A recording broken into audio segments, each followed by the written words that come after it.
Bonsoir à toutes et à tous. Merci d'être avec nous pour ce 133e vol d'Ariane Espace. J'aurai le plaisir de commenter ces images avec Gaston Rabot, un véritable spécialiste, ancien Coel. Nous sommes dans la salle de presse du bâtiment Jupiter et les spectateurs nippons pourront écouter des commentaires en japonais. Quant aux anglophones, eh bien, eux, ils confieront leurs oreilles à Joshua Jean-Paul. Hi, Joshua. Hi, Pierre, and hello, everybody. Welcome again to Kourou for tonight's live broadcast of Ariane Space Flight number 133. The countdown is proceeding for tonight's single launch of a Japanese satellite, NSat 110. I'm going to be joined in the broadcast booth by my friend Pierre Michele Roviera. But before we go upstairs, we're going to take a look at the summary to brief you on what's happening for tonight's launch. Before we do that, we're going to have a word from our Japanese commentators. 日本の皆様、おはようございます。ここフランス領ギアナクールー打ち上げ基地より私小橋千恵と高松清が生中継でお伝えいたします。今年8回目の打ち上げとなるアリアンフライト133アリアン4ロケットを使って日本の宇宙通信株式会社と JSAT 株式会社の共同運用となる通信衛星 NSat-110 を静止トランスファー軌道に打ち上げます。打ち上げまであと約30分。クールーからの生中継をお楽しみください。Et tout de suite, le sommaire de cette émission. Tonight, you'll be able to learn about the launcher campaign for the Ariane 42L vehicle. We'll see how the launcher's various stages are put together until she's rolled out onto the pad. We'll do the same for the satellite. That also followed its own campaign, and that includes various testing and checks done here at the CSG. And we'll meet the co-operators of NSat 110, two Japanese telecom giants, Space Communications Corporation and the JSAT Corporation.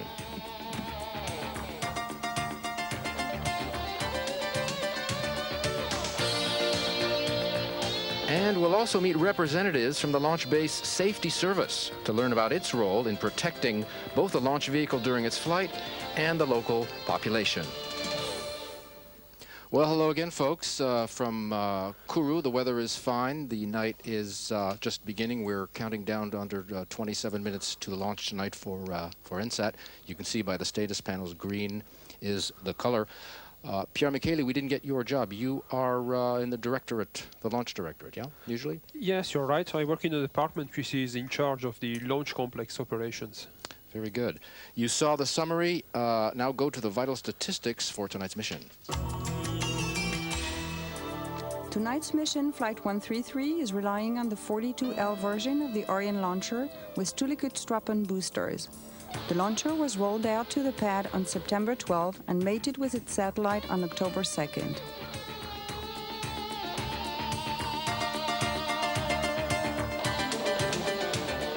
NSat 110, built by Lockheed Martin, is jointly operated by SCC and JSAT. It will provide service with 24 Ku band transponders. The spacecraft arrived in Kourou on August 28th.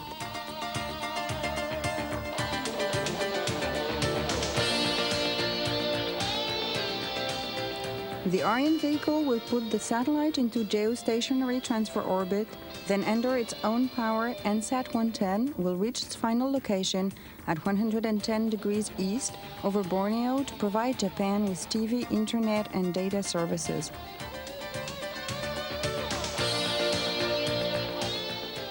Right, the launch coming up in just under half an hour. We'll get an explanation of the greens that you're seeing on the screen shortly when we have a bit of time. Tonight, the 8th launch of the year and the 99th Ariane 4, but only the 12th Ariane 42L. And when we get a moment later on in the broadcast, we'll tell you why there only have been 12 Ariane 42Ls. But for the moment, take a look at the latest news from the Ariane Space Corporation. Ariane Space is signed with Intelsat for 3 more launches. The contract, inked on the 26th of September in Washington, D.C., is for Intelsat 905, 906, and 907 to be put aloft by an Ariane 4 or 5 vehicle between the middle of next year and the end of 2002. Arianespace Flight 130 successfully lifted off on September 14th. The sixth flight of the Ariane 5, the second this year, further confirmed the power and reliability of the new generation vehicle. The Ariane 5 delivered 2 more telecom satellites and long-standing customers, Astra2B and GE7. Ariane 5 is looking ahead, however, and is undergoing a series of upgrades, notably in its upper stage, which will greatly increase performance and payload capacity, enabling it to meet all mission requirements for the coming decade. Arianespace's Jean-Claude Vincent explains. Behind me, you can see the umbilical tower. It's completely closed now, as you can see, but very soon we're going to be adding the cryotechnic arms, also called the propellant feeder arms, also the third stage filling apparatus. These arms are actually like human arms. They open up and fold and swing in towards the tower.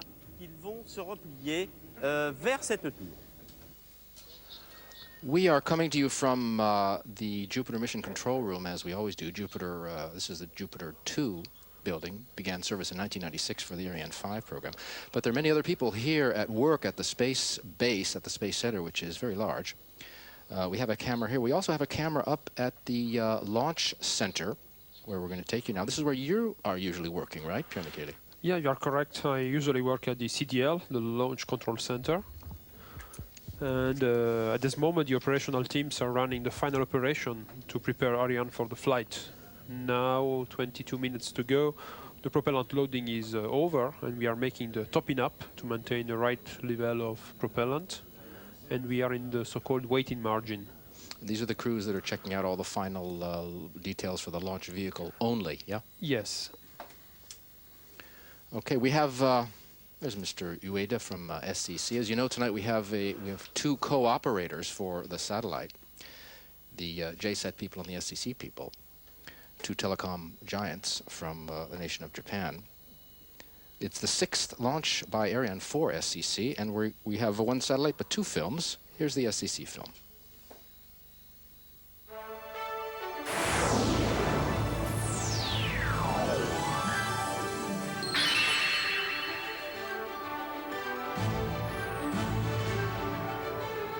Space Communications Corporation started telecommunication services via a communication satellite, including video, sound, and data transmissions, in 1989. Since then, it has always taken the lead in the satellite telecommunications business in Japan. Superbird is the communication satellite for Space Communications Corporation. Superbird A and B are identical satellites that provide services over Japan and its neighboring countries. Superbird C is an international satellite providing coverage for the complete Asia-Pacific region, including Australia and New Zealand.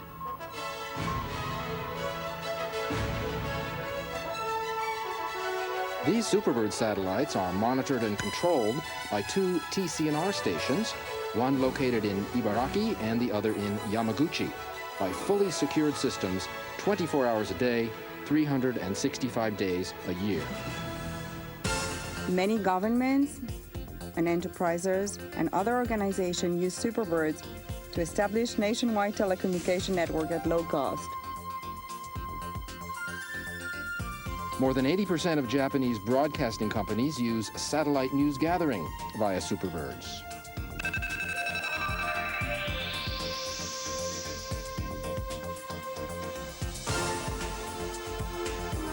Moreover, Superbird supports many public utilities, such as electric power companies and gas companies. Satellite communications by Superbird offer greater resistance to disasters than terrestrial systems. Superbird can forge that critical link to the restoration of services in emergency situations. Superbird forms VSAT networks called the LASCOM network, which links local authorities throughout Japan. More than 4,300 stations are incorporated by LASCOM, one of the largest VSAT networks worldwide.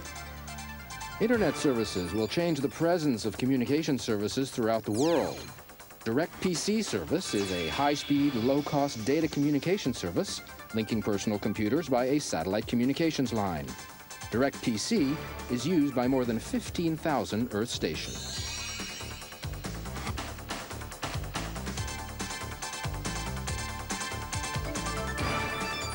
With high-speed broadband service HitPops, combining satellite and internet is our new service. HitPops impacts on Japanese business. In October of 2000, Superbird B2 started working.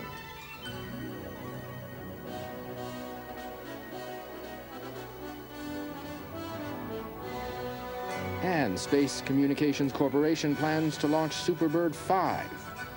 Superbird 5 will be positioned at 110 degrees east.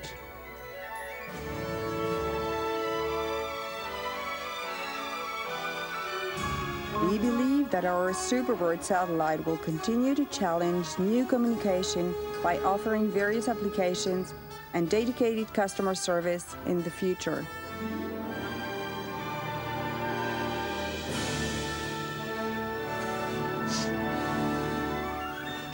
So there you have the SCC people. There's a shot of the fairing, inside of which is the satellite tonight, cooperated by two very different companies, but both old friends of Arianespace. However, there's Mr. Miwa of JSAT. Arianespace playing a big role in developing the telecoms in the Japanese nation, signing 17 contracts with operators. The second film on the way now from JSAT. Take a look.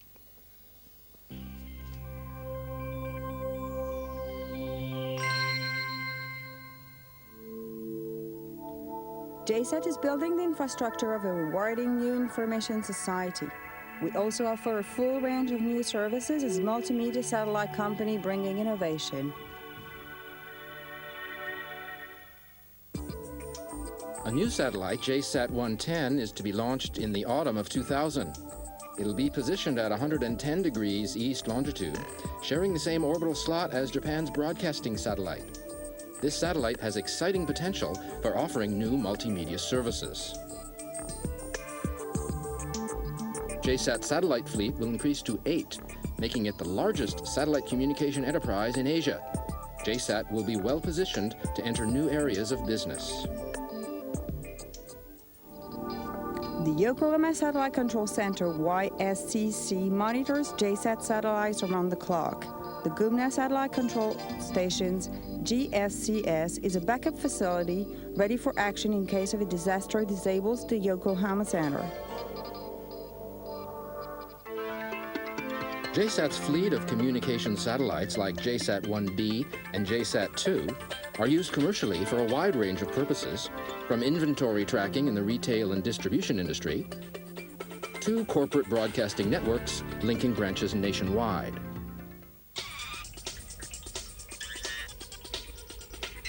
Japan's first satellite digital broadcasting service is Sky Perfect TV, which began operation in October 1996. It provides a full range of news, lifestyles, sports, movies, music, and other entertainments. Offering one of the richest platforms in the world, it realizes a high standard in the multi-channel age. Today, the need is emerging for new kinds of services, transcending the boundaries of conventional broadcasting and telecommunications. Responding to these requirements, JSAT and NTT established a joint venture called NTT Satellite Communications in April of 1998.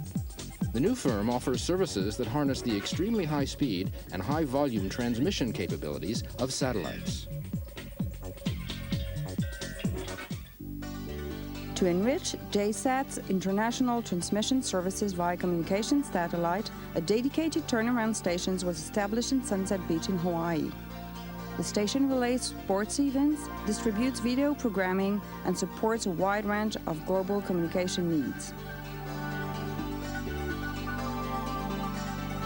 In addition, JSAT is using a relay station in Singapore to introduce international transmissions from Europe.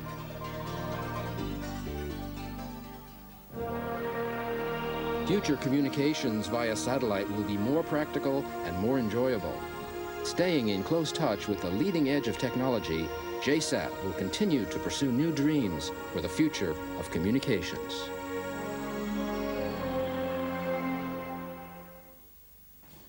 ねえ今日さ JSAT の衛星を利用してるインターネットライブ見てそれから JSAT の衛星を利用しているスカパーで映画なんてどう？じゃなくて、もう今日私 JSAT の衛星を利用してる予備校の授業があるから。じゃあさ JSAT の衛星を利用しているコンビニで買い物して、それから JSAT の衛星を利用しているなんだっけ、JSAT 衛星を利用したより豊かなコミュニケーション To the satellite century. JSAT And here we have the status panel where we check the readiness of not only the launcher and the spacecraft, but all the systems we need for this mission. And we have all this information to the Jupiter Mission Control, where we can see our Director General, Mr. Rossignol. So as you saw from the lights, all the lights are green, everything is okay.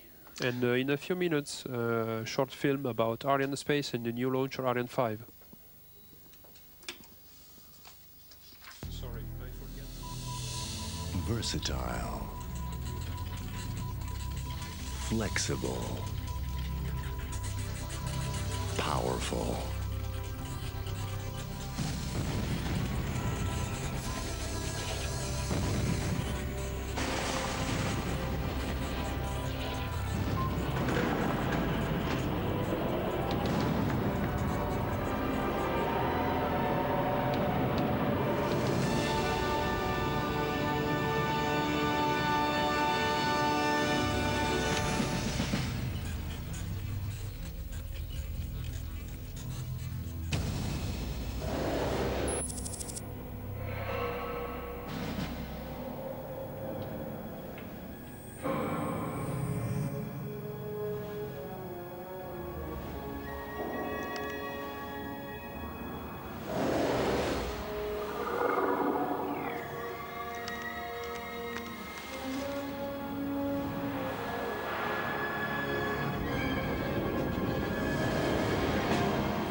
Attention pour le début de la séquence synchronisée, top moins 7 minutes.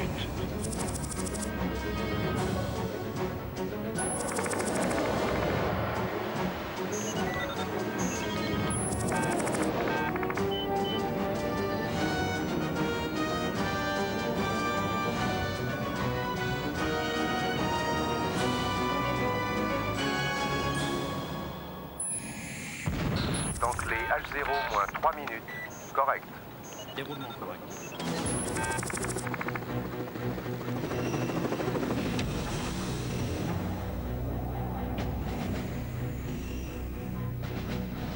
À tous, UDDO, attention pour le décompte final. 10, 9, 8, 7, 6, 5, 4, 3, 2, 1. Top. Allumage Vulcain. Ignition of main engine. Allumage ERP. Solid booster. Ignition. Décollage. Lift off.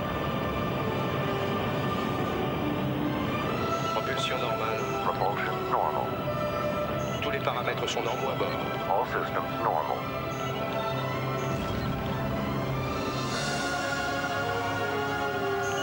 Trajectoire normale. All okay on board.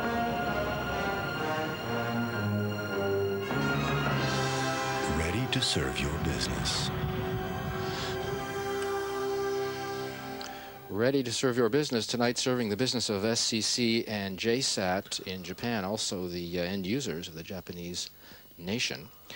We are here in Mission Control. You can see there's some of the customers, Messieurs Kakutuchi and of SCC and Monsieur Hayasaka of JSAT. We're here in Mission Control, but again, the shots of the CDL, which is about 14 kilometers away from us, close to the launch pad. What do we need two launch centers for? Well, you can compare the Jupiter Mission Control to the control tower of the spaceport where we checked. So not only the launch of the spacecraft, but all the systems needed, like the telemetry station, radar station, telecommunications, and the weather as well, of course. The CDL, on the other way, is the real cockpit of the launcher, where we can control and check everything about the launcher. It's Pierre Moskva, who's the head of this base, the CSG. Go ahead. Right. One of those services is the safety. We talked to them this week. Take a look. I think you're going to find this interesting.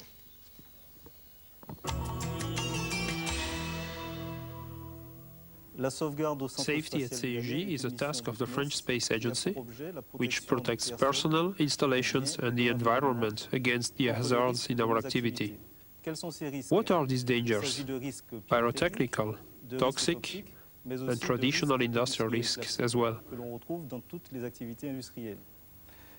Our division covers the launcher, the payload, the associated ground installations, and also in the launch phase, which is the final part of the countdown. We participate from the beginning in the research and development phase of the launch system, and also in the operational phase. Finally, in the last phase of the chronology and the flight, we put in place both for the ground and the flight teams to protect local population. To make sure the mission is safe, we give the launcher a flight path within which it can fly with no risk to the population below. The safety team follows the launcher flight inside the path in real time, as you can see in these images. CVI correct. Reçu, on est en vol premier étage, le lanceur est dans son couloir de vol. Verticalité nominale. CVI correct. Confirmé, reçu, toujours en vol premier étage, lanceur dans son couloir de vol. If the launcher deviated from its nominal trajectory, it is destroyed before crossing the limit of the flight path. And the debris fall back into an authorized area, and there is no risk for the local population. To avoid any other minor problem, Safety Coordination Office can monitor the environmental conditions in the area and provide information for the public via the crisis unit. Confirmer le choix du scénario aide à la décision et également le compte rendu nominal des réseaux environnement, Kourou, Sinamari. Safety is a discrete but essential part of space activities, and the CNES does everything possible to protect the public, the ground installations, and the environment. Un autre exemple de l'activité des We can see another example of ground safety activities inside the operational team at the CDL. These teams prepare the Ariane launch, and safety people cooperate with them to guarantee protection during all phases of the activity. Et permettent ainsi de garantir en permanence la sécurité de l'ensemble des personnels et du lanceur, bien entendu. Right, we are coming up on the 6-minute mark, which is a milestone, and we'll get into that in just a moment. But before we do, we had our last weather check before launch, and the weather was, there's a map of the weather. You can find French Guiana on there. It's roughly in the center of, on the coast, away from all the clouds. Now, what did they tell you at the weather service? Well, the weather is okay. We are, the sky is quite clear, no thunderstorm risk, and no problem with wind. So we're okay for launch? So we are okay. There are certain parameters, of course. We can't launch in any kind of weather, but we can launch in the rain. Rain is not a big problem. No. More lightning is a problem. No. You're going to hear the DDO. Attention pour le début de la séquence synchronisée de lancement.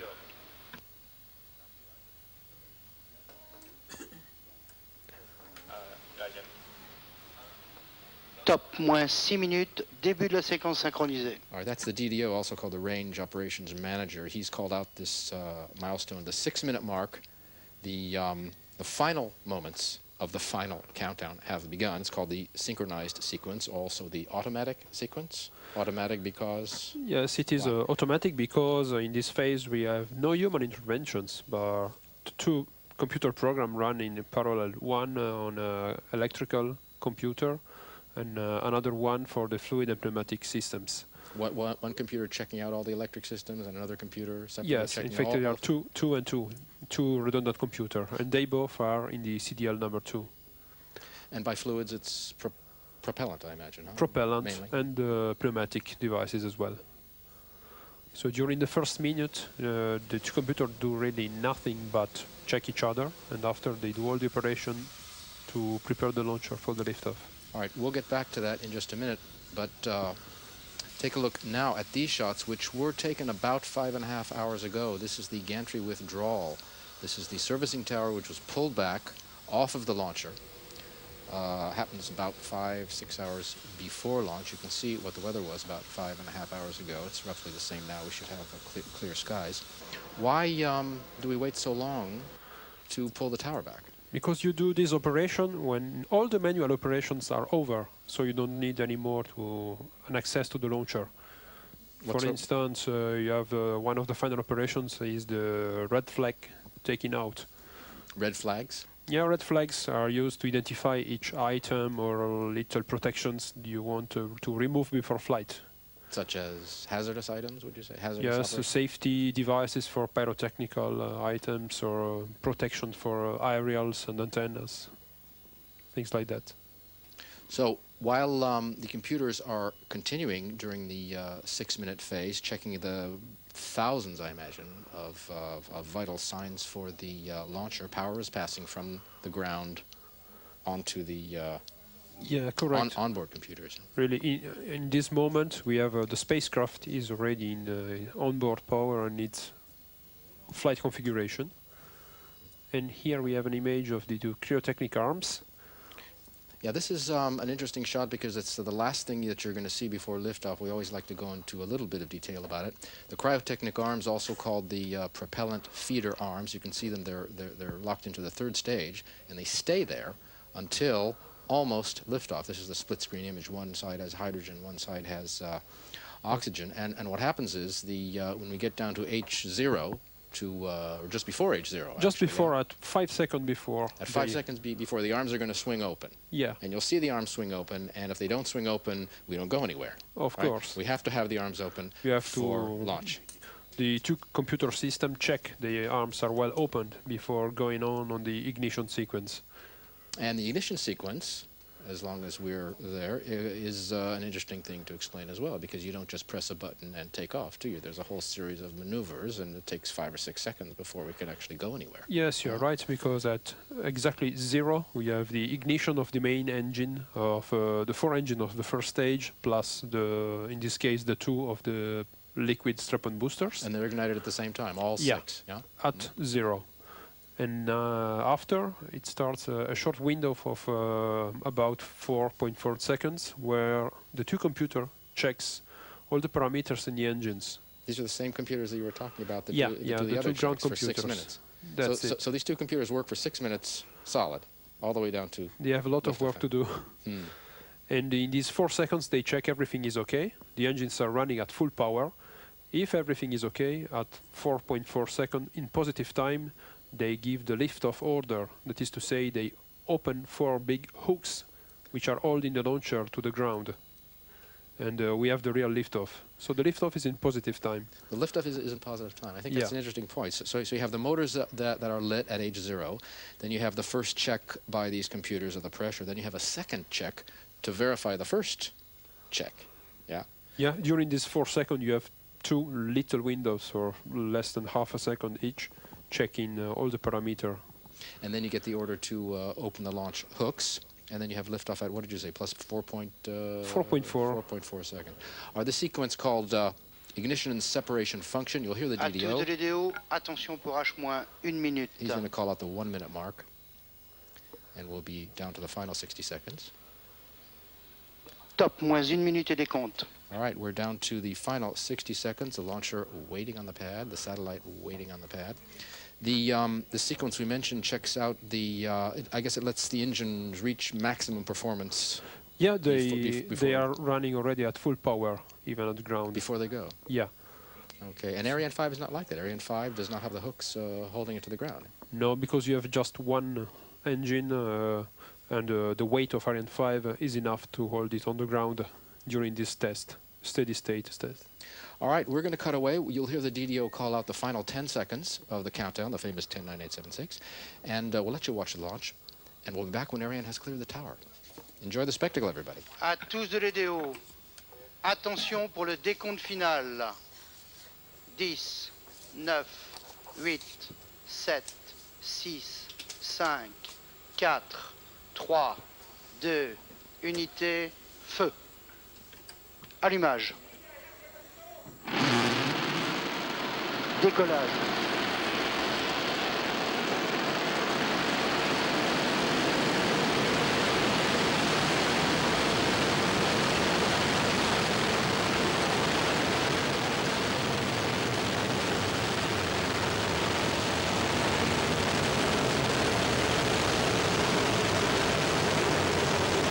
paramètres bord sont normaux et la trajectoire est normale.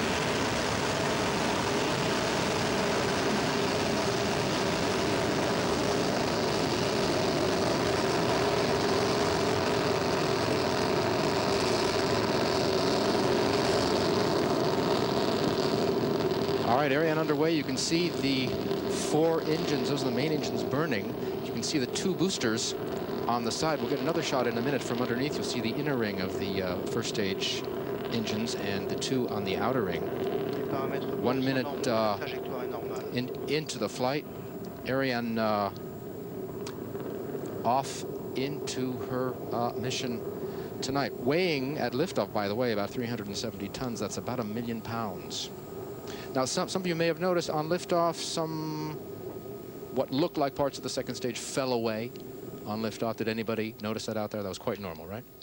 Yeah, it is normal. It is an outside thermal protection we use to maintain the propellant of the second stage at the right temperature. In fact, it is a storable stage. It has been filled yesterday, and we check and control the temperature by this way. The first stage do not need this because it is much bigger, so it is less sensitive to thermal heating. Okay, the 4 Viking 5 engines are burning, plus the 2 liquid boosters with about 40 tons of fuel. The boosters will continue... About 35. 35? Yeah. Tons of fuel. The boosters will continue to burn. Tous les paramètres bord sont normaux et la trajectoire est normale. DDO says everything is all right, A-OK on board. A few seconds to go before you will probably see the burnout up there. Extinction des propulseurs d'appoint. That's the burnout of the boosters. You'll see them drop away in just a minute. There they go. We saw the separation. Largage des propulseurs d'appoint. Beautiful clear shot on a clear night. You can see the 4 points of light. Those are the 4 main engines continuing to burn. They will go for another minute or so, half a minute, then dropped like the boosters into the Atlantic. Yep. One of the advantages of a space base here is we can drop stages without having them fall on anybody. This is one of the reasons why Kourou has been chosen, because you are well open for launches to the east and even to the north. Ariane space, by the way, at 2 minutes, that was a minute ago, reached the speed of sound, if you're keeping score. Give us a rundown now, Pierre Michele, on the lower right-hand corner of the screen. There's some numbers and some letters, T, moyenne, S, A, V. What's all that? Well, the 2 most interesting parameters are Extinction A and du B. premier étage. First stage has just been burnt out, says the DDO. Séparation du premier étage. Separation of the first Allumage stage. du deuxième étage. And the second stage has begun burning. Les paramètres propulsifs du deuxième étage sont normaux et la trajectoire est normale. Everything is fine. This is gives you an idea of what's going on up there. The second stage with 1 engine only. Go ahead. You're talking about the... Yes, you have the direct lecture of the altitude and with A. So we are roughly at 100 kilometers, and V is for the velocity, the speed. Right. And these 2 data come by the telemetry data from the launcher. That is to say, from the inertial platform, the CIS you see on the screen. All right, you can see on the left of your screen the cursor crawling up the line there where it says SEP QUAF. That's the separation of the fairing, which you'll hear the DDO mention. We have the jettisoning of the fairing during the second stage flight. All right, we have dropped the fairing now. This is the fairing is 2 half shells, as you can see, is a carbon composite, and drops away, weighs roughly 700, 800 kilos in this version. This is a short fairing, so about 750. 800. Right.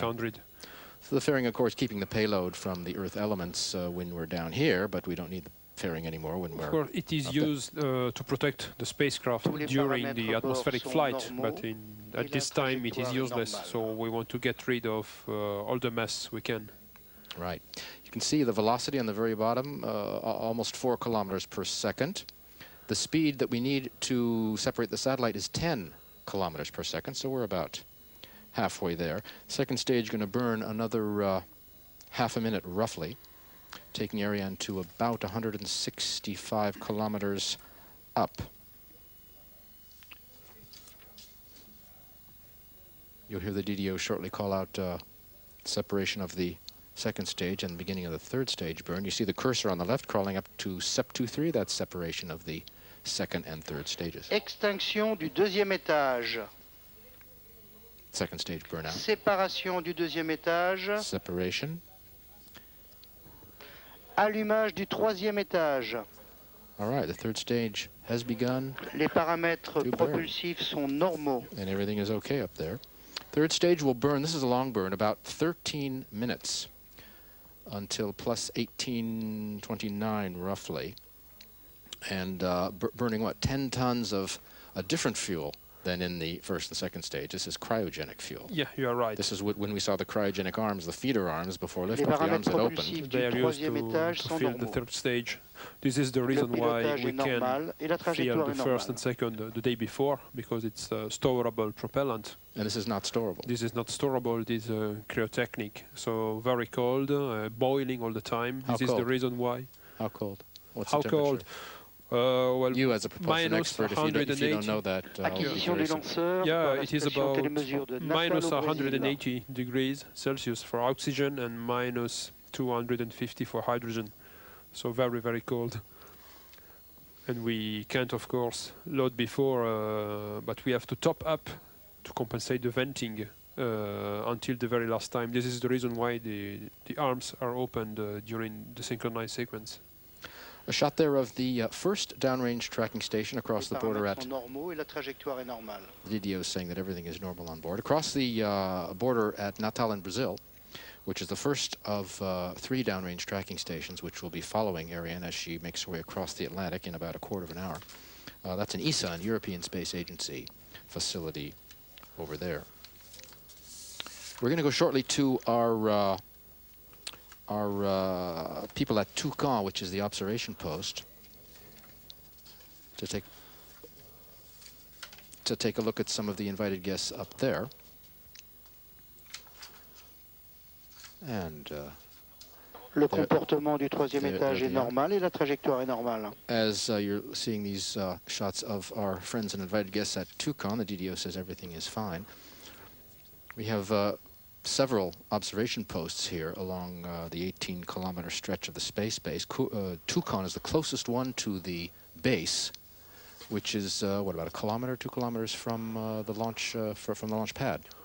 Well, a little more, between 3 and 4 kilometers. 4 kilometers. Slightly less than 4. Yeah. Right. But you get the best view from there at Toucan, I'm Yes, told. yes, of course. Well, actually, the nearest people to the launcher is the people in the launch control center at less than 1 kilometer, but of course, inside a big concrete building. Right, we are in this third stage burn where we have a little time to stretch out, where we can talk about the satellite a little bit. Les paramètres bord sont normaux et la trajectoire est normale. Il reste 10 minutes de propulsion. 10 minutes of gas, of fuel left in the third stage, says Pierre Rabardier, the DDO. We have a little time to stretch out. We'll talk about the operators. We'll talk about the satellite a little bit. We'll talk about the Ariane 4 42Ls, which we promised to give you a little explanation of why there have been only 12 of those. But before we do that, we always like to go to our Ariane Space quiz. I know, the moment you've all been waiting for. So listen up, guys. Tonight's question, the Ariane Space quiz, question number 133. You know we've launched 130... You know we've launched 132 times prior to this evening. Roughly, there's some other of our invited guests up at Toucan, some of the Japanese invited guests.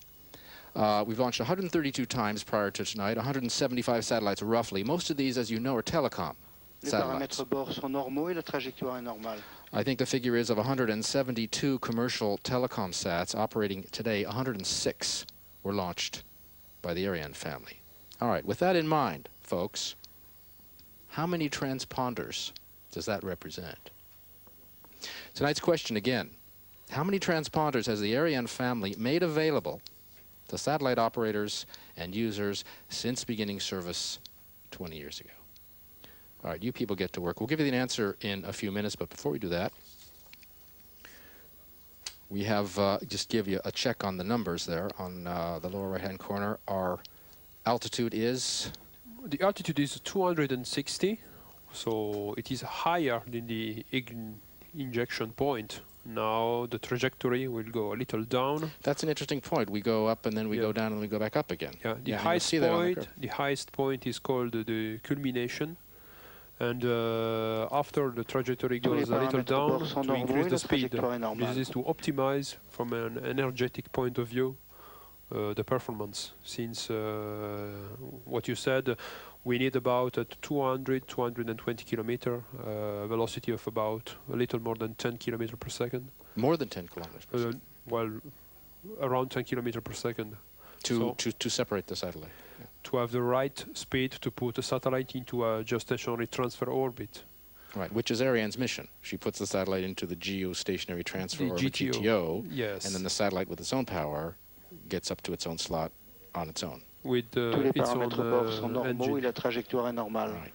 All right, how about the speed now at the very bottom of the screen? The speed little over now 6 is kilometers a little more than 6 kilometers per second, and now we'll see as soon as the altitude decrease, the speed will increase more and more to approach the 10 kilometers per second. All right. We want to take a look at the calendar because in 20 years of service, of course, every day is some milestone for the Ariane Space Company. The month of October, full of launches, Le vol du lanceur se poursuit normalement. full of milestones. On the curve on the left, the lower left of your screen, you see, as Pierre Micheli was saying, we're dropping, and we're going to go back up again, as you can see. The cursor climbing up toward H10. H10 is another name for the third stage, right? Yes, H for hydrogen, the propellant, and 10 it is the mass of the propellant and oxidizer. And X meaning the extinction. That will be the third stage burnout in about 6 minutes. 6 minutes from now. And then higher up on the curve, you see NSAT 110. That will be the point where the satellite will be separated. So in the month of October, very busy one for Ariane. Today is the 6th. On the 5th of October in 1998, we launched... Acquisition de la télémesure lanceur par la station d'Ascension. All right, the DDO's just said we've been picked up by our second downrange station, which is in the middle of the Atlantic, Ascension Island, belonging to the UK, of course. That's a former NASA station, which ESA has taken over and set up facilities there. Les paramètres bord sont normaux et la trajectoire est normale. There you are, Ascension Island.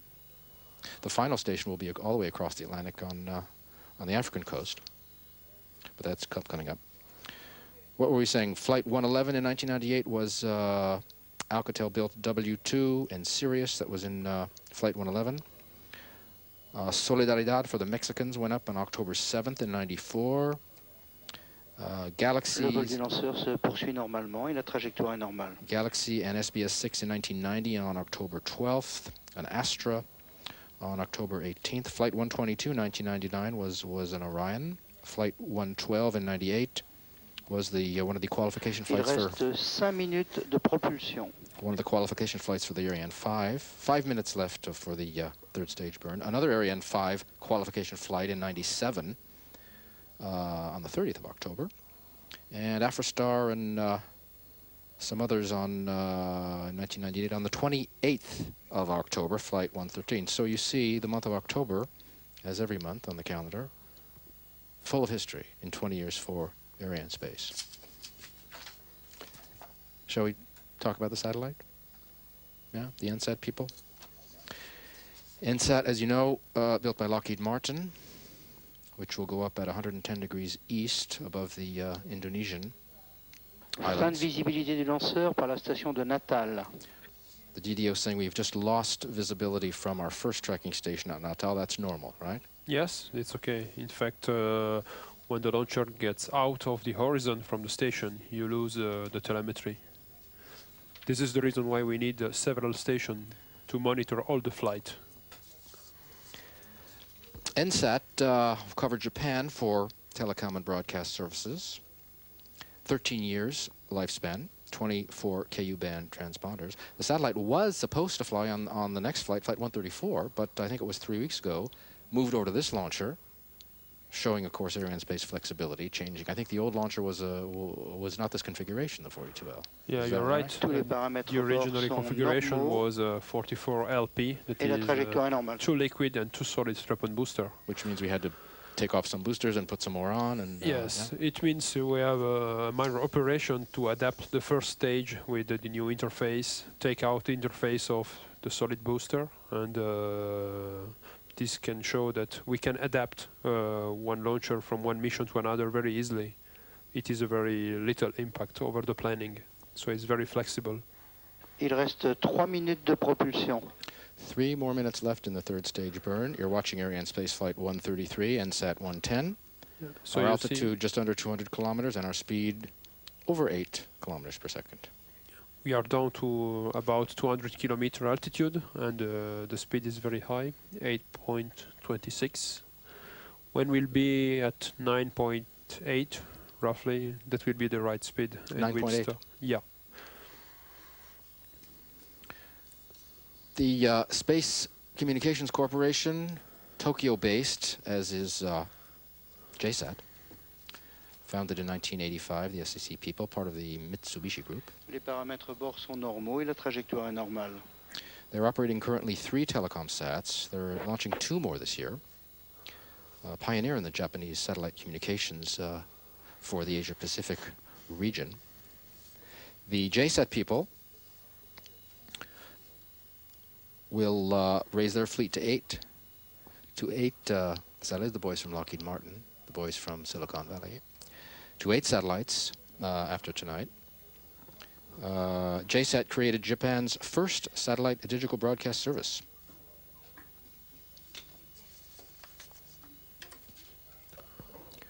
Another minute or so to go. We did say we wanted to mention the 42Ls. Just a word on that. There have only been 12 of those. The Ariane family, very flexible, as we mentioned, with 4 boosters or 2 boosters or no booster, liquid or solid boosters, depending on the payload. And for the 42L, the 12 42L payloads have been averaging, I would say, 3.5, 3.6 tons, like tonight's. The last one was Flight 129. Il reste 1 minute de propulsion et le vol se poursuit normalement. In April of this year, and Flight 126 in January of this year on 42Ls. Flights 115 and 114 in 1998. One of those was a SatMex, which was a big one, which was 4.2 tons, a little higher than the average. Flight 104 was a 42L. That was in 1997. That was a Lockheed Martin-built Intelsat. And that was the 12th flight of 1997, which was a record then, 19 days before the 2 flights. 30 minutes de propulsion. 30 secondes, pardon. Acquisition du lanceur par la station télémesure de Libreville au Gabon. We've just been picked up by our final tracking station on the west coast of Africa in Libreville in Gabon. The last one to pick up during our broadcast, that is. There's a Kness station, which was set up in Kenya at Malindi for Ariane 5, but we won't be using that one. The record of 19 days between the 2 flights. Extinction du 3e étage. There's the end of the 3rd stage burn. Burnout. And now what happens? Now we have the spin up and the spin down. Début de la phase d'orientation des composites ballistic avant phase. séparation du satellite. The ballistic phase before we have before the separation of the spacecraft. Separation. Okay. So we have no more propulsion, but the 3rd stage mission continues since we use the gas, hydrogen from the tank through little thrusters with nozzles to put the spacecraft on the right position, the right orientation, and give him a little speed. Visibilité par la station d'ascension. We've just lost visibility from the Ascension station. That's normal. You remember the quiz, folks? Anybody have any ideas of what the answer is? How many transponders has the Ariane La phase family d'orientation se poursuit normalement. sent aloft since 1979? Do you have any idea? No idea. No idea. You can't guess. Yeah. Give me a guess. I Give me a wild guess. 2,500? 2,500. You're way off. Of course. 3,620 is the number that I have. But folks, if you guessed anywhere between 3,500, 36, 3,700, give us a call up here at 35862, and my friend Pierre Micheli will send you his personal check for $133, right? I don't know. No, dollar Listen, is you guessed too wrong. expensive now. That's a lot of transponders, right? Because you have an average of what, 24 on a satellite, or 18? Début de la mise en Well, rotation du actually, composite. in today's satellite, you can put more transponder than many years ago, since we are having bigger and bigger, and more powerful and heavier satellites. But we are very near to the separation. Yes, we are. Coming up in just a few seconds. Séparation N710. And Yes. there we are. You called it right on the money. The good news, separation of NSAT 110. And you hear the applause, everybody shaking hands, everybody happy. Champagne parties coming up, of course. Now that the satellite is up, I want to give you just a rough idea of what's going to be happening in the first hours.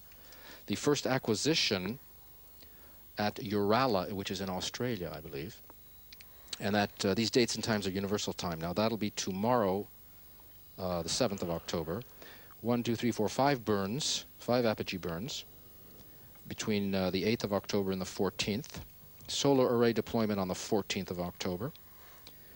In-orbit testing and drifting beginning on the 15th, and I don't know for how long, roughly 3 weeks or a month, I imagine. And I think we should be ready for service by early November, the 10th of November, for NSAT 110. You mentioned something about heavier satellites, and Ariane has just ordered 20 more Ariane 5s, precisely because the satellites' weights are becoming heavier and heavier in the market, yeah? Yeah, you're right. In fact, with an Ariane 4 most powerful version, 44L. We have a replay now of the launch for you. Décollage.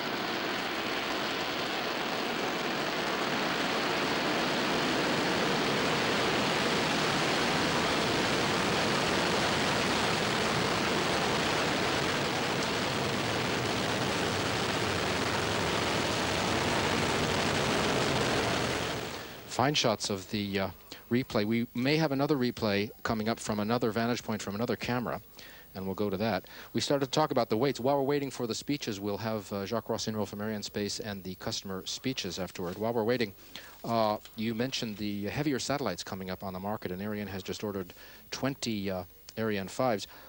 Of 6 of the 9 GTO, geostationary transfer orbit contracts, here comes your second replay. We'll be back with the contracts in just a minute. Décollage.